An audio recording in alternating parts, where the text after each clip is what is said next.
Okay. One of the things that differentiates us from other animals, one of the things, of course, there's many, including doing this with your thumb, that is that we need hope to survive. Mm-hmm. People that commit suicide is because they've run out of hope.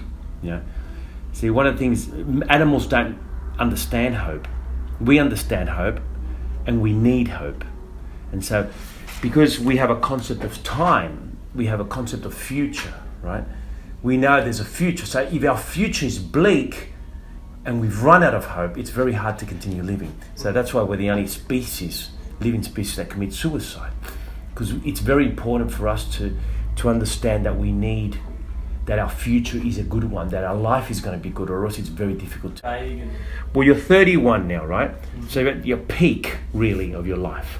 As a man, it doesn't get much better than between 31 and 38 for a man, for many reasons. Physical strength, enough wisdom to get by. As you get older, hopefully you get a little bit wiser, but it's enough to get by. You're not going to learn significantly more at 50 than you knew at 38, Mm-hmm. Maybe a bit more patience, that type of thing, help. But the important thing is physically, for working, for sport, for attraction to women, for to attract women in your life, or a partner or whatever. You're at that age, you're at your peak, and you're getting into your peak. So that's a good thing for you. It's not like you're 68 and or you're 15, because at 15 it's a very, very tough time of our lives, as you know, for all of us, because we don't have the skills to work out the world yet. We're in a position where we have to function a lot of the time as an adult, but we still have the mind of a child, especially in the Western world, where in a way it's a good thing that we mature later, because there's no need to mature earlier. In some countries, kids at 15, they've already been working for 5 years, or they need to look for things in the world in order to survive, and they need to start relationships with people, for business and so forth. So what they have is certain responsibilities, and that's not a bad thing, because that's why in third world countries there's no more suicide than in Western countries. Actually, there's more in Western countries, because of lack of responsibility in a way. And so once we feel responsible for something, for ourselves and for other people, as in taking care of a family, having a job, doing things, having a hobby, painting, whatever, then it starts making sense to our life. Doesn't mean, again, we're going to be happy all the time, but our life starts making sense. And even though we wake up in the morning and do the same thing over and over again, and every now and then we might get together with a mate, have a beer and discuss life and say, isn't life senseless? I mean, you work, you go home, you go to sleep, and you get up and do it again. Mm-hmm. But with it, you might philosophize about it as it's senseless, but when you wake up in the morning, it makes sense to do it. So that's enough to keep living. You're never going to find, I'm never going to find, and there's no one ever found, and there's been far more intelligent people before you or I, before us, trying to work this out, and haven't. So I'm not going to try to. There's been great philosophers, great minds talking about love, life, God, all these, and no one's really come to any conclusion. Death. And so, but what is important to understand is that coming to terms with life, or the sense of life, is very different to actually feeling a sense of life, So talking about it is very hard. What is death? What is love? It's very hard to come to a conclusion. Why my life makes sense or why it doesn't. But just doing it kind of like makes sense. So you go to a footy game, you go to a club, it makes sense to do it. Maybe afterwards when you think about it, it didn't make sense. Oh, what did I spend 2 hours doing that for? Yeah. And so, but if you think about it too much, you're never going to be happy. That's basically the point. A lot of it is just to live, day by day, take for granted life. And that's what it seems like you're not doing. You're waking up in the last few years in the morning and feeling like you don't have a future, because you're overthinking it probably a lot of time, rather than just be absorbed by life, Well, the thing is, the two things that you are doing are depressants. So cannabis and alcohol are two depressants, you know what I mean? So, and anything that we put into our system is going to have an effect on us, anything. So, because the brain is a chemical organ, it's run on chemicals. So any chemical, foreign chemical we introduce to it, it's going to have an effect, either a good or a bad one, you know, if you want to be like black and white. But within that those distinctions, there's various levels of effects that it could have, you know. So we know that alcohol and marijuana are depressants, which means that it's going to lower our mood, it's going to make us perform slower things, which sometimes is good if you want to go to sleep, for example. That's what the brain naturally does with melatonin, when it releases melatonin. So if a person is depressed and they are drinking alcohol and consuming cannabis, then it's going to add to the problem chemically. It might help at the time, because if you sit down, you have a beer or you roll a joint or whatever it is, you go, okay, this is what I feel like doing, you do it. But in the long run, chemically, it's not going to help. Yeah. It definitely takes the edge off, but it's not a long-term solution. Yeah. Because you're chasing your tail. Yeah. When you don't have hope, you're just filling in. You know. Yeah. It's easy to drink every day. Yeah. Believe me. I mean, anyone could end up drinking. I could end up drinking every day. Because for two reasons. One is that there's an affinity with alcohol and humans. Some things humans just love, and alcohol is one of them. Yeah. You're not the first person to drink, you definitely won't be the last. Yeah. People have been drinking for centuries, and every single place in the world, tribe, whatever, make alcohol out of something, if they can, right? And so you take a plane anywhere now, go to China, go to Siberia, go to the Middle Africa, you'll find alcohol. Yeah. Because we have an affinity, we call it. There's certain things that humans just love, you know what I mean? Like chocolate or coffee, anywhere. Well, people love it. You find it strange when someone says, I don't like chocolate. It's almost like, what? Yeah. Dogs, you know, we love dogs. Dogs love us. There's an affinity with dogs and horses and tobacco, you know. So the biggest one is sugar, you know. We have an affinity with sugar. We love sugar. We're all addicted to sugar from birth, you know. Yeah. That's why it's highly concentrated in the mother's breast milk, because that addiction to sugar makes us eat and makes us grow. When we're very, very little, we can't help not having the fucking thing.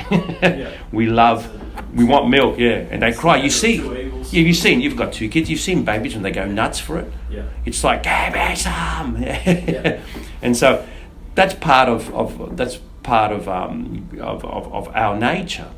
It serves a purpose to be addicted to it, because there's no baby born that's going to go, yuck, I don't want that, because this is the shit that you need to live, you know. So the brain, you become addicted to it, and so all of us remain addicted to sugar until we die, one way or another. You know, I mean, we can cut it down and that, but we love it, you know? And so and people that sell it, people that sell it, they know it. Yeah. You know, they've been putting buns and shit in McDonald's, you know what I mean? Because it's part of, but so they know that anyway. So that's one thing with alcohol. You have an affinity, you have already a natural attraction to it. You're a human being. Yeah, so if you were a horse, for example, it'd be weed. Yeah. You say, oh, I love alcohol. So you're a human being. That's why people smoke, regardless of all the health warnings. That's why people do.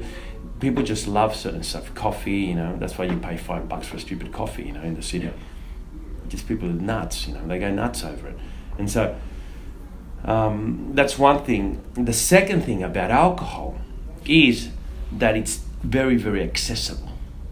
It's one of the hardest things I found to treat. I've had heroin addicts, I've had ice addicts, I've had sex addicts, I've had people addicted to shit that you wouldn't even believe, you know what I mean? Yet, with alcohol, it's one of the hardest, because you can't plan for driving past a bottle load, you know what I mean? Yeah. You say you're a heroin addict, you still got to go out and get it and find someone that sells it. Even if you've got a contact, you're still going to make the contact. You got to go and pick it up. You know, you got to make sure you hide it. With alcohol, it's actually in your face. There's actually arrows in bottle-os pointing, come in and buy it. Yeah. You know what I mean? That's fucking hard for an addict. Yeah. Because you're an alcoholic, basically. You might say, I'm not going to drink, and that it draws. It's like Macca's, you know. They've done a lot of marketing research for that. I hate Macca's, and yet every now and then I pop into it because I've got nothing else open. You see the M, and you go, oh, fuck, okay.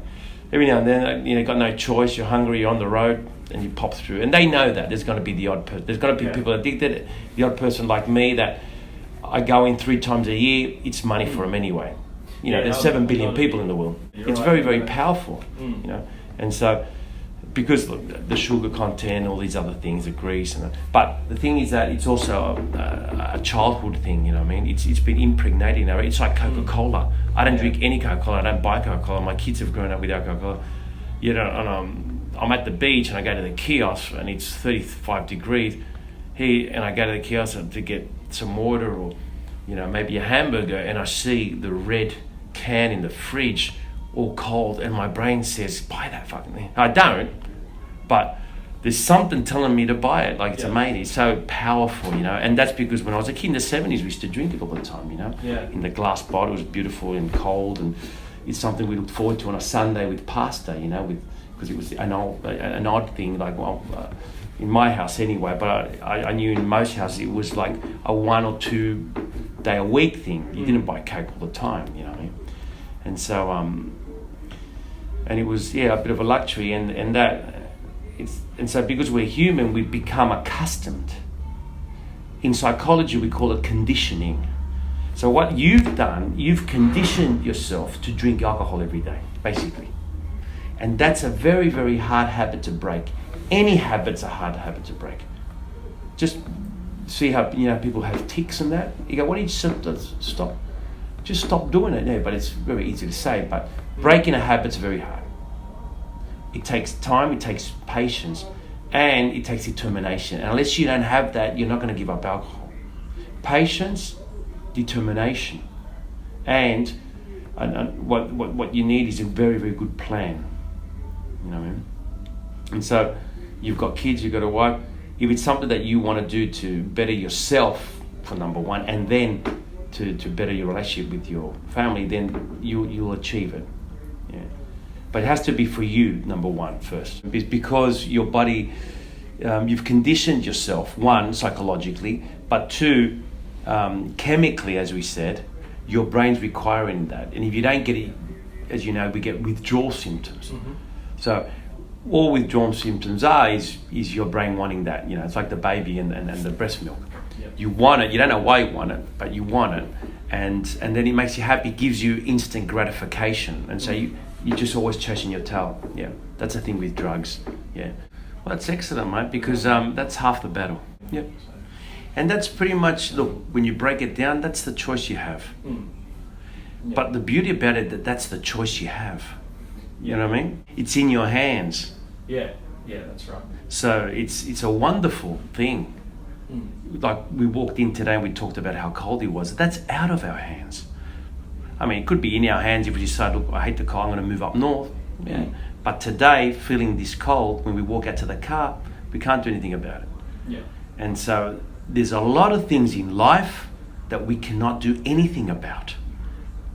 But there's a lot of things we can. And in psychology, and especially in psychological treatment, one of the things that I think we focus on as psychologists is to help the other person work out the things that they have control of and the things they don't. Because the things we don't have control of are extremely important to know we don't have control of. Because stress in a person's life is inevitable.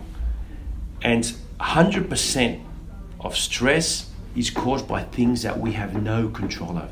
So imagine being able to recognize that and eliminate stress, which we won't 100% because we're humans and we're emotional beings. And if I could actually have a formula to do that, then I'd be a multi-billionaire, wouldn't I? And it wouldn't work because you'd be dealing with robots then, because no one can condition themselves to think in a certain way 24/7. You know, it's impossible because there's other factors in life. You know, it's like saying, yep, it takes me 12 minutes to drive home. Sure, most of the times it will, but sometimes it won't. There's other factors. There's the rain, there's the lights. And so in life, there's too many factors to predict that. But what is important to know is that to ask in a practical way, because I like working in a practical manner. I love philosophy and I love talking about life. It's one of the things I love doing. But in the end, you've got to do something, you know?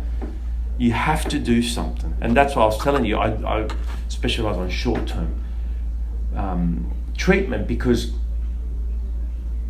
we can have long-term treatment, but it's the same. In the end, you're going to get the same result. Yeah. Because there's a point in your life you have to do something. You can't avoid it. You know what I mean? Yeah. So you can talk about it for as long as you like, but in the end, you're going to do the same. Either you do it today or you do it in 10 years. It's up to you. You know what I mean? So it's going to be, or you decide to do it when you've already lost everything. You know what I mean? When it's too late. So the beautiful thing about your situation in particular is that you have your family intact, you have your wife intact, your kids intact, you have your own self-respect intact, because you haven't done anything outrageous. No. It's not like you've driven into Tukli police station with a four-wheel drive, no. or done something stupid under the influence, or you've hit your wife, or you've done anything like that. You know what I mean? That you should be embarrassed about. When you've done something to tread over someone else's toes, that things you can't take back. Yeah. When you've hurt someone too much, but you're not there yet. The only thing that should embarrass us, anyone as a human being, is injustice. That's the only thing that should embarrass us. I mean, that to know, for example, if there's children that don't have anything to eat, and we have enough to eat, and we throw it in the bin. That's embarrassing for me. But that's not justice. We can't cure that, but we also have to live a life that we feel happy, that you wake up and you feel good about yourself. You know what I mean? And that makes us better people, better world, and so forth. And so the only thing is embarrassing in a time of affluence like we have now is that there's some kids that don't have enough food to eat. That's to me embarrassing. But other than that, then you have nothing to be embarrassed about. On the contrary, you should be proud that you've come to a conclusion at 31 years of age, which is hard, because you're transitioning into a man. At 31 in Australia, you still have the mind of a child in a way, because you've had no need to grow up early. At 15, you didn't have to walk 2Ks with a bucket of water, to give to. So we've all been extremely lucky in this country. We have beautiful beaches. We got Centrelink. We have, you open that tap and running water comes out. And so at 31, you started a family, but you still haven't made sense of your world. You're transitioning now. And I've had people sitting where you're sitting at 61 that have only just realized they're alcoholics. So you should feel proud about yourself, with yourself, that you've come to this conclusion for the right reasons, for yourself, for your wife and your kids, you know what I mean? Because like we said, without responsibility, there's no hope. With no hope, we have suicidal thoughts, because we can't bear a future without hope. So what you're doing by giving up alcohol is actually creating hope for yourself, because you're taking responsibility for your position as a father figure, and as a husband, and as a civil person in a civilization that you want to respond to certain things. You want to do certain things for others, to go to work, to build this, to do that, you know what I mean? Take your kids to school, so you want to participate, and that's what gives us purpose in life, you know what I mean? Yeah. And so by acknowledging you're an alcoholic, you're actually creating a better future for yourself, and those suicidal thoughts that you had will eventually leave you, because what you've done by giving up alcohol, apart from feeling better physically and being proud that you actually overcame something, because it's controlling you now, but once you control it, it'll make you feel good. Apart from that, you are also creating hope for your future, and ultimately for your kids, and it's a snowball effect, isn't it? And that's why it's important to give up alcohol for you, because it's not so much because of your liver, because it's going to get fucked up soon. And I understand. I'm not anti-drugs, on the contrary. You're not the first, and you won't be the last, like I told you with alcohol. With drugs, it's the same. People have been smoking shit for centuries, and in places where the civilization is very different, in tribes and shit. It's there. We have an affinity as well with changing. So when you do drugs, when you smoke pot or snort a line of cocaine or or inject heroin, or drink ayahuasca like the Incas used to drink. What we're doing is we're changing our state of consciousness. That's what technically it is. So we have a state of consciousness now. I'm a psychologist, you're a patient. I have my life, you have yours. And this is at a state of consciousness that we're relating to. But there's other states of consciousness. And most of the time, you can only tap into them through mind-changing chemicals. So sometimes with acid, some of it is. But also it can be done with hypnosis, and it can be done with dance. People get... So there's a certain thing about music and beat where it's primitive and you get into a certain trance, And so... But drugs has been one of those things that that's been around for a very long time, and it always will be around. Always, for centuries to come, because people will look for that to change their state of, I want to tap into that state of consciousness. I wonder what it's like to, and you get connected to another level of consciousness.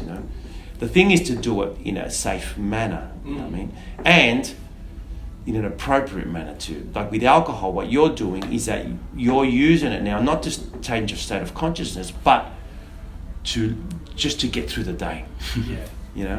That's a problem. You need it like air now, and that's a problem because you're not enjoying it. Like when you have a glass of wine or a beer with your mate and you catch up, and you might have 10, doesn't matter, on one night, and then you forget about it for a while. That's the enjoyment of those things. It's in your control totally. You decide when you do it, and it's in your life when it's adding to your life. You know what I mean? It's adding to your life. So you have 2 cartons of beers with a mate that you haven't seen for 20 years.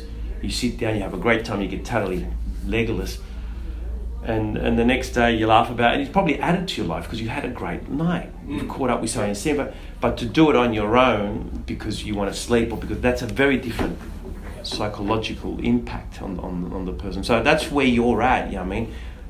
Alcohol isn't bad. It's just the way you're utilizing it at the moment is bad, and that's what you've got to remember. You know what I mean?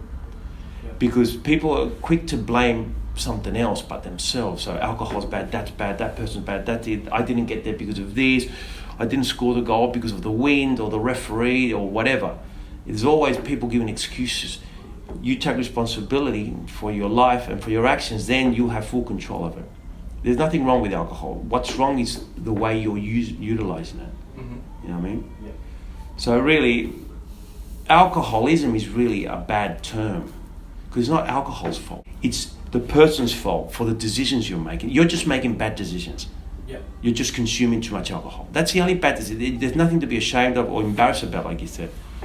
You're just making bad decisions and you let it get too far. It's like, have you ever seen those really fat people that weigh 200 kilos? And you think, how the hell did you get that fat? Because there was a time when you were 150 kilos. Wasn't that a good time to stop? Or 120, But you got to, you know what I mean? You ever cross your mind that? Like, how did you get so fat? Like, you can see, people must be saying something. Of course, people don't want to be rude, but you go and buy pants and it's not your size. I mean, where do you realize where it's wrong? Now, for you, it's happened as a process, and you get fat as a process. You know what I mean? But you have to be smart enough and intelligent enough, and most importantly, honest enough with yourself to say, okay, this is not good, and now this is your line. You've realized how fat you are, metaphoric, and now you don't want any more. And once you decide, you'll get rid of it. You have to decide. You're not here. You can't see someone because your GP wanted to, or because your wife, or because and I know you're here because you wanted to, and that's why I said it's 50% of the battle. I have a lot of people that are here for other reasons because they feel they have to, or they got in trouble with the law, and part of their thing is thinking, they punched someone, I did this, and they were drinking alcohol, so part of it. But it's important to take responsibility, and to decide, okay, this is it, bang, because there's nothing wrong with you. You have no intellectual disability. Well, the thing is that with long-term cannabis use, that could be, it could lead to paranoia. I mean, a lot of research has been done on that, and definitely there is that. With alcohol, not so much, but because it can cause depression and things are going well, and there's a bit of a cycle of not being able to sleep well because you dehydrate with the alcohol and so forth, and it gets you to sleep but doesn't keep you asleep. Yeah. So with sleep, there's certain levels of sleep, as you know, with REM, that's the deepest one where we dream, and that's important to reach that. That's what I mean. You might be asleep but not reaching the levels of sleep required, and alcohol would be a barrier for that. Yeah. So, and then with paranoia, if we're not well, we're not settled, then our thoughts start getting muddled up, and we're not ourselves, so to speak, to put it, in a way that, that's very oversimplified, but we start losing confidence as well. Yeah. No. Yeah. I think for you, it's more the confidence. With paranoia, your paranoia might be linked to your lack of confidence, yeah, and maybe self-esteem too, but definitely confidence, because confidence is the way others see us. Self-esteem is the way we see ourselves. I mean, I think both of yours are affected because you had suicidal thoughts, so therefore you don't have a great opinion of yourself. No, and therefore you're generalizing that also, and through your confidence, it's also you're suspecting, if you like, others, especially with your boss and work, because you spend a lot of time with that data, they're not happy with your work. Yeah. Well, we're at some stage of our life, we're both, aren't we? Yeah. We're all diggers sometimes, and but the thing is that in general, we have to, if you feel confident about yourself, there's going to be people that like you and people that don't. But even more so, I mean, I wrote a book and I published it this year, and I got a friend that's an author, and he wrote the prologue for me, and he handed it back to me and said, "Carlos, this is your first book. There's one thing you've got to know." And I go, "What's that?" He says, "There's going to be about 10% of people that absolutely love your book. There's going to be 10% of people that absolutely hate it. And there's going to be 80% that won't give a shit." Yeah. And that's very similar to life. Most of the people that we encounter in our life don't really care. Not that they don't care because they're bad people, it's just they don't have time to care. You're not that important. Yeah. Because you pass by. We don't get to meet much more people than we get to meet. You know what I mean? They say if you walk down the street, there's people that pass you by you will never, ever, ever see again in your life. Yeah. Ever. There's hundreds of thousands of people that have passed by our life. Then the people that do stay in our lives, there's three types. One that stay for a very, very little time. We see every now and then. There's medium ones, and then there's people, friends and so forth, that will stay for a very, very long time. And that's counted with one hand throughout a lifetime. The people that remain in our lives and important, I'm talking about. Yeah. So these days with Facebook, and a lot of people are in our lives, so to speak, digitally, but very important, significant, So, but in real terms, that's the way it is. So, you're right in a way. There's a lot of people that aren't gonna see you as important, or aren't gonna see you as a nice person, or they might see you as a dick, or whatever. There's gonna be that without a doubt. 80% of people won't really judge us. You know what I mean? So that's what you got to remember. There's going to be 10% that really, really like us, and there's going to be 10% that don't. You know what I mean? Yeah. And there's nothing you can do about those 10% that don't like us. And there's nothing you can do about the 80% that don't really that we're not significant in their lives. You know what I mean? But that 80% doesn't mean that they have an opinion of us, and that's where you are leaping. You're taking that leap. Yeah. That maybe they think this or maybe they think that. They probably don't think at all. That's more likely. You know what I mean? That's more likely. And so you've got to remind yourself of that. But because you're not well, your self-esteem, your confidence down, you're not sleeping, or you're also not taking care of yourself. So because once we don't take care of ourselves with that, when we're not sleeping well, we're not exercising well, we're drinking too much, smoking, that then other things we leave out as well, things that made us happy, like going for a walk or playing a footy game or doing this or that. Because it's almost like when you own, our first cars and so forth, washed them. But then you own like a rusty old car, and you think, what am I going to wash it for? It's going to be rusty and old anyway. Yeah. And health is a bit like that. Once you get into like, what's this? What am I going to go for a 20-minute walk for if I'm pulling cones and drinking half a case of beer anyway? What's that going to do to me? And so you start getting into that unhealthy type cycle. But there's nothing significant that's going to affect your mood in the positive way. Nothing. Like I said to you, even if someone walked in now with $30 million of briefcase, that's going to make you happy, but not for long. Yeah. Eventually, you'll if you don't use it to change your life. You know what I mean? Yeah. It'll give you great satisfaction, of course, in the short term. Yes. But you won't, because see, there's a certain plateau of happiness. It's been researched. We'd say between 1 and 10, we all plateau on 5. You, me, Donald Trump, all of us. Doesn't matter how much money you got. As long as we got our basics like food, water, clothing, shelter, then we all plateau on 5, and we're pain free. Because with physical pain, you can't be happy. Doesn't matter how much money you got or whatever, or fame. So, but taking into account that everything is relatively normal, in life, like our lives, then we'll plateau on 5. What that means is that you get $30 million now, you'll hit 10, but within 12 months you'll be back at 5, guaranteed. Yeah. And so something really bad happens, you go down to 1, within 12 months you'll go back to 5. So it's just what life does. Yeah. It's a natural thermostat, if you like, of happiness. And so what the problem is, when we continue looking for those peaks, then we get into trouble. And that's what being addicted to something does. You just find that peak, you have the beer, you have the cone, you do this, or sex, or whatever it is. So, or the partying, or traveling, or whatever it may be, just gives you that high, but you cannot maintain it. And that's what we want. But that's a myth of the Western world, that we can maintain 10. You can't. There's nothing. People try to sell you shit on TV, trying to convince you that this is going to make you happy, but you will, but momentarily. And that's what we have to understand. Nothing will keep on 10. Some things, like I said, will hold value a lot more, like love and friendship, and so forth. That's going to help us, but it's not going to keep us on 10 all the time. Yeah. You know what I mean? It's just going to keep us on 5. The quick fixes are great, and we will all have them sometimes.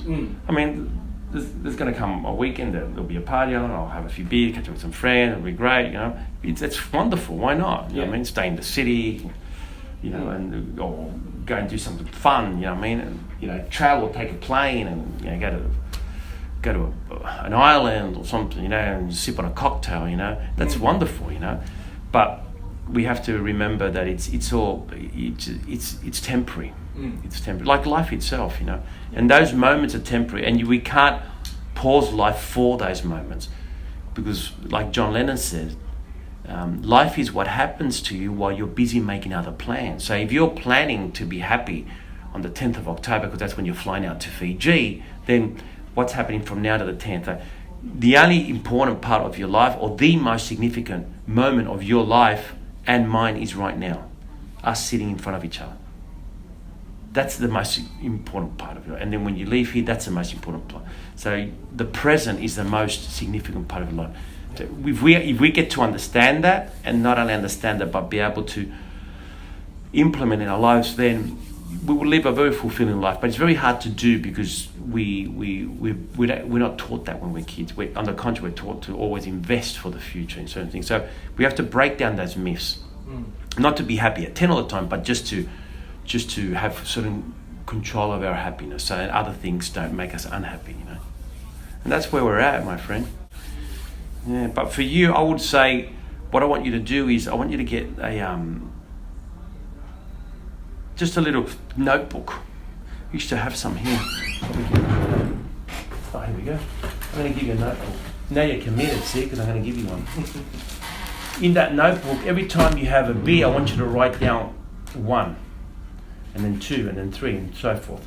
Not the number, but just a little bar, 1, 2, 3, 4, 5 slash, you know what I mean?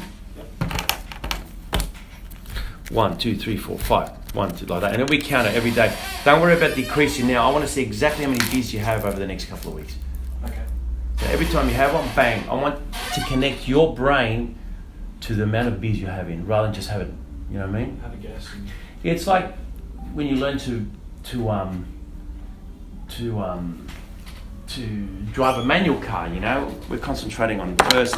After a while, you can talk to someone and do the gears without even noticing, and you get to a place. It's involuntary. So at the moment, you're drinking involuntary. You're just going for it. Yeah. The first thing is to stop that. Bring it to your consciousness, if you like. 1, 2, 3, 4. So I want your brain to connect that yes, you are keeping tabs on how much you're drinking. That's all. I don't want you to cut down. I just want you to let's find out how many. Then once we get an average, we'll work on bringing that down. All right? Yeah. That's the best way. It's been very successful in the past. That's the best way. And then we'll get to a level. You don't have to eliminate alcohol out of your life, because alcohol is not the problem. The problem is the decision you're making with alcohol at the moment, with having too much. So you might decide that, you know what, 5 beers on a Saturday night and a Friday night and 2 beers on a weekday is what I want. And that's reasonable. You know what I mean? You might say, you know what, no, I want 0, or I want to just not have, I want to have like maximum of 2 on a weekday and just go nuts on the weekend whenever I have a party, you know what I mean? But keep it to a certain, and that's what mostly people do with other things in their life, you know? There's a certain range unconsciously, but for you need to write it down. And then you'll feel excited when you start decreasing it, not get the withdrawal symptoms and have control, and you'll be excited about doing it, about getting off it, rather than be worried about it. Because at the moment, when it's hard to change behavior, so we worry about it. Oh fuck, I wonder if I'll be able to do that or not. You know what I mean? Yeah. But once you realize you have control and you can do it, it's wonderful. It'll give you a lot of pleasure, but also a lot of confidence in yourself, because you are doing it, you know what I mean? Yeah. And you are overcoming something that you yourself created. So Yeah. it gives us a lot of confidence, and that in turn will help our self-esteem as well. Okay. Anything you want to ask me? No, it's good you came here today. The type of approach I use, which is short-term, practical, but also informative, because I like my patients to know why they're doing certain things. Yeah. It's just like if you didn't know that running up a sand dune was good for fitness. If you didn't know that, you'd stop halfway and go, fuck, why am I running up this sand dune? Yeah. But if someone explains to you, a fitness instructor, hey mate, if you run up this, walk up, then you run up and you do it, so you'll eventually, this is good for you, because your legs will build, you're going to build a certain fitness, and therefore you're going to be able, and so that's going to be good for you, because you're going to sleep better, and you're going to then be able to play footy better, and whatever it is. There's a connection to your life. There's a connection of why you're doing it. So with psychological treatment, a lot of patients don't know why, because no one really knows. Not even psychologists. It's all theories. We can't take an x-ray and go, there's your problem. That's the problem we have as psychologists. We're dealing with abstract notions. So you go and see 10 other psychologists, they might tell you 10 different things, and they may all be right, because it's a theory. Yeah. So what's important is to grab that abstractness and make it concrete, make it practical, make it a way that you can measure where you're going and what you're performing and how you're performing. Because then it starts making sense. And if you know why you're doing it, if you know that you're jotting that down in order to connect that thought to your brain, so then your brain just doesn't do it voluntary, therefore that will be easier to change your habit, if you like, or your conditioning, because what you're doing is that you're changing your behavior already by writing it down. Yeah. So you're changing the behavior already, and therefore you continue to change it, and it'll be like a gauge. You'll decide how many or how few you have. You have full control of your alcohol intake, Yeah. and that formula you can use for anything else in your life. Yeah. You know what I mean? That formula of control you can use for anything else. How much you're going to work, how much time you're going to spend with your kids, how much time you're going to listen to your wife, how much time whether you're going to respond to a friend in need, whether you're going to do this, whether you're going to do that. There's times that you're going to do silly shit, like I do, like all of us do, because that's what we are. We're humans, and we can't make perfect decisions all the time, but you'll feel excited about making good decisions in your life most of the time, and that's what really success is. That's all. That's what a successful person is. Having control of most of our decisions and implementing those right decisions most of the time. That's it. That's what success is. We'll go forward, my friend, yeah? Yeah. Go and get it.